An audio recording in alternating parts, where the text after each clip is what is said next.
Hi friends, welcome to our channel all government jobs Telugu. మనం ఈ వీడియోలో ఎన్ఐటి రాయ్పూర్ నుంచి ఒక నోటిఫికేషన్ రిలీజ్ అయిందండి. ఆ డీటెయిల్స్ అన్ని ఈ వీడియోలో క్లియర్గా ఎక్స్ప్లెయిన్ చేసుకుందాం.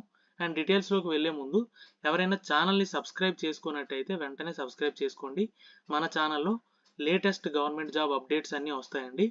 ఏంటంటే మనకి ఏపీ అండ్ తెలంగాణ జాబ్స్, అలానే సెంట్రల్ గవర్నమెంట్ నుంచి ఎలాంటి జాబ్ నోటిఫికేషన్ రిలీజ్ అయినా వెంటనే అప్డేట్ ఇస్తాను. దాంతోపాటు మీకు డిఫెన్స్ జాబ్స్, అలానే రైల్వే జాబ్ అప్డేట్స్, ఇలాగా జాబ్ అప్డేట్స్, జాబ్ నోటిఫికేషన్స్తో పాటు ఎగ్జామ్ అప్డేట్స్, అలాగే సిలబస్ డీటెయిల్స్ కూడా క్లియర్గా ఎక్స్ప్లెయిన్ చేసి మీకు ఛానల్లో అప్డేట్ చేస్తానండి. సో ఛానల్ ఎవరైనా సబ్స్క్రైబ్ చేసుకున్నట్టయితే వెంటనే సబ్స్క్రైబ్ చేసుకోండి. డెఫినెట్గా మీకు యూస్ఫుల్ ఇన్ఫర్మేషన్ అయితే దొరుకుతుంది ఛానల్ నుంచి. అండ్ ఫర్దర్గా మనం ఈ వీడియోలోకి వెళ్ళే ముందు వీడియో చూసే ప్రతి ఒక్కరు ఒక లైక్ కొట్టండి. నాకు కొంచెం సపోర్ట్ ఇచ్చినట్టు ఉంటుందండి ఇలాంటి మరిన్ని నోటిఫికేషన్ మీ ముందుకు తీసుకురావడానికి.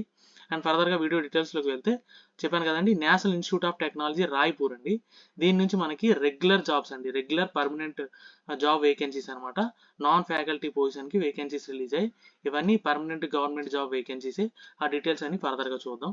ఇదిగోండి, టెక్నికల్ అసిస్టెంట్ పొజిషన్కి మీకు వేకెన్సీస్ అనేవి రిలీజ్ అయ్యాయి. ఇందులో రెండు బ్రాంచెస్ కండి, ఏదంటే ఆర్కిటెక్చర్ అండ్ బయోమెడికల్ ఇంజనీరు. ఈ రెండు స్ట్రీమ్స్లో మీకు వేకెన్సీస్ అనేవి రిలీజ్ అయ్యాయి. క్వాలిఫికేషన్ డీటెయిల్స్ అవి ఫర్దర్గా చూద్దాం. ఇంకా మనం పే స్కేల్ చూసుకుంటే మీకు పే లెవెల్ 6 అండి. పే లెవెల్ 6 అంటే మీకు శాలరీ బేసిక్ అనేది 34,400 నుంచి 1,12,400 అండి. అంటే మీకు ఆల్మోస్ట్ 60,000 అబవ్ ఉంటుంది అన్నమాట శాలరీ. మంచి ప్యాకేజ్ అండి. డెఫినెట్గా ఎలిజిబిలిటీ ఉన్న ప్రతి ఒక్కరూ యూటిలైజ్ చేసుకోండి. అండ్ లాస్ట్ డేట్ విషయానికి వస్తే ఏప్రిల్ 22 అండి. ఇంకా మనం ఆన్లైన్లో అప్లై చేసిన తర్వాత హార్డ్ కాపీ కూడా పంపించాలి, కొన్ని డాక్యుమెంట్స్ అవి అటాచ్ చేసి. దానికి లాస్ట్ డేట్ అంటే అప్లికేషన్ అక్కడ రీచ్ అవ్వాల్సిన డేటు ఏప్రిల్ 30 అనమాట. ఆ డీటెయిల్స్ అన్ని కూడా ఫర్దర్గా చూద్దాం. ఇదిగోండి, మనకి క్వాలిఫికేషన్ డీటెయిల్స్ చూసుకుంటే టెక్నికల్ అసిస్టెంట్కి ఇదిగోండి ఇక్కడ డీటెయిల్గా నేను చెప్పాను కదండి, method of recruitment direct recruitment already చెప్పాను కదా. ఇది డైరెక్ట్ రిక్రూట్మెంట్ బేసిస్లో రిలీజ్ అయిన వేకెన్సీస్ అనమాట, regular permanent job vacancies. So eligibility ఉన్న ప్రతి ఒక్కరు డెఫినెట్గా యూటిలైజ్ చేసుకోండి. అండ్ ఫర్దర్గా ఏజ్ లిమిట్ చూసుకుంటే 30 ఇయర్స్ అండి. 30 ఇయర్స్ బిలో ఉన్న ఎవరైనా సరే దీనికి అప్లై చేసుకోవచ్చు. అండ్ టెక్నికల్ అసిస్టెంట్ ఆర్కిటెక్చర్కి మనకి క్వాలిఫికేషన్ చూసుకుంటే సివిల్ ఇంజనీరింగ్లో బీఈ బీటెక్, లేదనుకుంటే సివిల్ ఇంజనీరింగ్లో డిప్లొమా కానీ బీఈ బీటెక్ కానీ సివిల్ ఇంజనీరింగ్లో ఉంటే మీరు ఈ టెక్నికల్ అసిస్టెంట్ ఆర్కిటెక్చర్ పొజిషన్కి అప్లై చేసుకోవచ్చు అనమాట. ఓకే, ఇంకొక పొజిషన్ ఉంది కదండి, టెక్నికల్ అసిస్టెంట్ బయోమెడికల్. దీనికి చూసుకుంటే మీకు మొత్తం 1 2 3 4 స్ట్రీమ్స్ ఇచ్చాడండి. ఫస్ట్ది ఏంటంటే బీఈ బీటెక్లో biomedical engineering, electronics and communication, instrumentation, mechanical, metallurgy, bio electronics. ఇక్కడ ఇచ్చిన ఏ బ్రాంచ్లో అయినా మీకు బీఈ బీటెక్ ఉంటే అప్లై చేసుకోవచ్చు, ఒకటోది. రెండో చూసుకుంటే సేమ్ ఇక్కడ ఇచ్చిన ఏ బ్రాంచ్లోనైనా మీకు డిప్లొమా ఉన్నా సరే అప్లై చేసుకోవచ్చు అనమాట. ఓకేనా, ఇది రెండోది. అండ్ మూడో చూసుకుంటే బ్యాచలర్ డిగ్రీ అన్నాడు, అంటే బీఎస్సీలో ఈ బ్రాంచెస్లో మీకు బీఎస్సీ ఉన్నా సరే మీరు అప్లై చేసుకోవచ్చు. ఇంకోటి ఏంటంటే మాస్టర్ డిగ్రీ ఉన్నా సరే మీరు అప్లై చేసుకోవచ్చు. చూసారా, బీఈ బీటెక్, లేదనుకుంటే డిప్లొమా, లేదనుకుంటే బీఎస్సీ, లేదనుకుంటే మాస్టర్ డిగ్రీ. ఇక్కడ ఇచ్చిన ఈ 4 స్ట్రీమ్స్లో ఏ స్ట్రీమ్లో మీకు క్వాలిఫికేషన్ ఉన్నా రెస్పెక్టివ్ బ్రాంచ్లో మీరు అప్లై చేసుకోవచ్చు అనమాట, ఈ టెక్నికల్ అసిస్టెంట్ బయోమెడికల్ పొజిషన్కి. అండ్ ఫర్దర్గా డీటెయిల్స్ చూసుకుంటే జనరల్ కండిషన్స్ అండి. ఇది ఆన్లైన్లో మాత్రమే అప్లై చేయాలి అప్లికేషన్ అనేది. ఇక్కడ ఇచ్చిన వెబ్సైట్ లింక్ అనేది నేను డిస్క్రిప్షన్లో పెట్టాను, దానిపైన క్లిక్ చేసి మీరు డైరెక్ట్గా ఆ పేజ్కి వెళ్ళి అప్లై చేసుకోవచ్చు.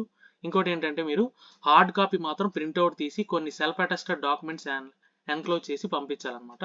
ఆ అప్లికేషన్ ఎన్వలప్లో పెడతారు కదా, ఎన్వలప్ పైన కూడా application for the post of technical assistant, architecture అయితే ఆర్కిటెక్చర్, బయోమెడికల్ అయితే బయోమెడికల్ అలా రిప్రజెంట్ చేసి ప్రతి పేపర్ పైన క్లిక్ చేసి, అంటే ఇక్కడ డీటెయిల్గా ఇచ్చారు చూడండి. Candidate must write self attested along with signature and submission date all the pages of application form. Application అలాగే మీరు ఏదైతే డాక్యుమెంట్స్ అటాచ్ చేస్తున్నారో ఆ డాక్యుమెంట్స్ పైన మీరు ఏ రోజైతే సబ్మిట్ చేస్తున్నారో ఆ సబ్మిషన్ డేటు అలాగే మీ సిగ్నేచరు వేసి ఇక్కడ ఇచ్చిన అడ్రస్ పంపించాలి. The register, NIT Raipur, GE road, Raipur 492010, Chhattisgarh. ఈ అడ్రస్కి మీరు సెండ్ చేయాలన్నమాట అప్లికేషన్. అంటే ఆన్లైన్లో అప్లై చేసిన తర్వాత వచ్చిన ప్రింట్అవుట్ కాపీ ప్లస్ కొన్ని డాక్యుమెంట్స్, ఏంటి సెల్ఫ్ అటెస్టెడ్ డాక్యుమెంట్స్, మీ క్వాలిఫికేషను, ఈ డీటెయిల్స్ అన్ని కానీ అటాచ్ చేసి పంపించాలన్నమాట. అండ్ మనం ఇంపార్టెంట్ డేట్స్ చూసుకుంటే మనకి లాస్ట్ డేట్ ఆల్రెడీ చెప్పాను కదా, ఏప్రిల్ 22. ఈ లోపే మీరు ఆన్లైన్లో అప్లై చేయాలి. అండ్ అక్కడికి రీచ్ అవ్వాల్సిన లాస్ట్ డేట్ ఏదంటే ఏప్రిల్ 30 అనమాట.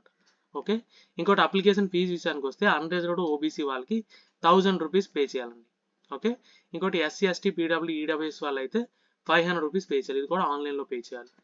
అండ్ ఫర్దర్గా చూసుకుంటే ఒకవేళ ఒకటి కంటే ఎక్కువ పోస్ట్కి మీకు ఎలిజిబిలిటీ ఉందనుకోండి, దానికి అప్లై చేయాలి అనుకుంటే మీరు సెపరేట్ అప్లికేషన్ పెట్టి సెపరేట్ ఫీజు కూడా పే చేయాలన్నమాట. ఓకే. ఇంకోటి క్రూషియల్ డేట్ ఏది అంటే మీ ఏజ్కి క్వాలిఫికేషన్కి అన్నిటికీ లాస్ట్ డేట్ అండి April 22. ఈ లోపే మీకు క్వాలిఫికేషన్ కానీ ఏజ్ కానీ ఎక్వైర్ అయి ఉండాలి. అండ్ ఫర్దర్గా చూసుకుంటే ఏజ్ రిలాక్సేషన్ అండి. ఏజ్ రిలాక్సేషన్ అన్ని గవర్నమెంట్ సర్వీస్కి ఇచ్చినట్టే ఇచ్చాడు. ఎస్సీ ఎస్టీకి 5 years, ఓబీసీకి 3 years, అలాగే మీకు పీడబ్ల్యూ క్యాండిడేట్స్కి 10 years అనమాట. ఈ పీడబ్ల్యూలో ఎస్సీ ఎస్టీ అయితే 15 years, ఓబీసీ అయితే 13 years ఏజ్ రిలాక్సేషన్ అనేది ఉంది. అండ్ ఫర్దర్గా చూసుకుంటే మీకు ఇక్కడ ఈ institute may decide to fix the higher criteria అంటే మీకు షార్ట్ లిస్టింగ్ అప్లికేషన్స్ ఎక్కువలే అనుకోండి, షార్ట్ లిస్టింగ్కి బేస్డ్ ఆన్ హయ్యర్ క్వాలిఫికేషన్ లేదంటే పర్సంటేజ్ మార్క్స్ లేదంటే ఎక్స్పీరియన్స్ ఏదైనా పారామీటర్ తీసుకొని మిమ్మల్ని షార్ట్ లిస్ట్ చేయొచ్చు అని చెప్పి ఇక్కడ మెన్షన్ చేశాడు. ఓకే. ఎవరైతే ఆల్రెడీ గవర్నమెంట్ సర్వీస్లో ఉన్నారో వాళ్ళు త్రూ ప్రాపర్ ఛానల్ అప్లై చేయాలి, నో అబ్జెక్షన్ సర్టిఫికేట్ సబ్మిట్ చేయాలని చెప్పి మెన్షన్ చేశాడు. అండ్ ఫర్దర్గా చూసుకుంటే అపాయింట్మెంట్ అనేది మెడికల్ ఎగ్జామ్ అయిన తర్వాత మెడికల్లీ మీరు ఫిట్ అనుకుంటేనే అపాయింట్మెంట్ అనేది ఇష్యూ చేస్తారని చెప్పి మెన్షన్ చేశాడు. అండ్ ఫర్దర్గా చూసుకుంటే మీకు డీటెయిల్స్ అన్నీ కూడా ఇక్కడ సెలక్షన్ ప్రొసీజర్ కూడా ఇక్కడ డీటెయిల్గా ఇచ్చాడు. ఏంటంటే మీకు చెప్పాను కదండి ఆల్రెడీ, మీకు ఎగ్జామ్ ఉంటుంది, రిటర్న్ ఎగ్జామ్. దీనికి మీకు టోటల్ క్వశ్చన్స్ ఎన్ని ఉంటాయంటే 100 మల్టిపుల్ చాయిస్ క్వశ్చన్స్ ఉంటాయి. ఇందులో మార్క్స్ కూడా 100, అంటే 100 క్వశ్చన్స్ 100 మార్క్స్. దీంట్లో చూసుకుంటే మీకు పార్ట్ ఏ అనేది 20 మార్క్స్, పార్ట్ బి 80 మార్క్స్ అనమాట. పార్ట్ ఏలో మీకు general knowledge, current affairs, general English, general aptitude, reasoning, mathematics, science, computer applications and other subjects ఇవన్నీ కూడా non technical. Part A 20 marks కూడా నాన్ టెక్నికల్ మీద మీకు ఉంటుంది. అండ్ పార్ట్ బి 80 మార్క్స్ మీ టెక్నికల్ సబ్జెక్ట్ ఏదైతే ఉందో వాటిపైన మీకు క్వశ్చన్స్ ఉంటాయి అన్నమాట. ఓకేనా. అండ్ ఇక్కడ మీకు నెగిటివ్ మార్కింగ్ కూడా ఉందండి. ఈచ్ రైట్ ఆన్సర్కి 1 మార్కు, రాంగ్ ఆన్సర్కి 0.25 మార్కు డిడక్ట్ చేస్తారు. ఓకేనా. టోటల్ టైం మీకు 3 hours డ్యూరేషన్ ఉంటుంది అనమాట. ఓకేనా. మెరిట్ లిస్ట్ అనేది మీకు మినిమం కట్ ఆఫ్ మార్క్స్ అయితే ఇక్కడ ఇచ్చాడు 35% అని. ఇంకా మెరిట్ అనేది మీకు వచ్చిన అంటే మార్క్స్ మీద డిపెండ్ అవుతుంది అనమాట. హైయెస్ట్ వచ్చిన మార్క్స్ పైన మీకు మెరిట్లు అనేది సెలెక్ట్ చేసి మెరిట్ లిస్ట్ అనేది తీస్తారు. అంటే మీకు ఉంచిన నెంబర్ ఆఫ్ వేకెన్సీస్ మీద ఈ మెరిట్ అనేది డిపెండ్ అవుతుంది. ఒకవేళ టై అయింది అనుకోండి, పార్ట్ బి అంటే టెక్నికల్లో మీకు ఎన్ని మార్క్స్ వచ్చాయో దానిపైన మీకు ఈ టై అయినప్పుడు సెలక్షన్ అనేది ఉంటుంది అనమాట. ఒకవేళ అది కూడా ఈక్వల్ అయితే ఎవరి ఏజ్ ఎక్కువ ఉందో వాళ్ళని సెలెక్ట్ చేస్తారు. ఓకేనా. ఇవి డీటెయిల్స్ అండి. ఏమైనా డౌట్స్ ఉంటే కమెంట్ చేయండి, డెఫినెట్గా క్లారిఫై చేస్తాను. వీడియో నచ్చితే లైక్ చేయండి, మీ ఫ్రెండ్స్కి షేర్ చేయండి. ఛానల్ని సబ్స్క్రైబ్ చేయడం మర్చిపోకండి. Thank you so much.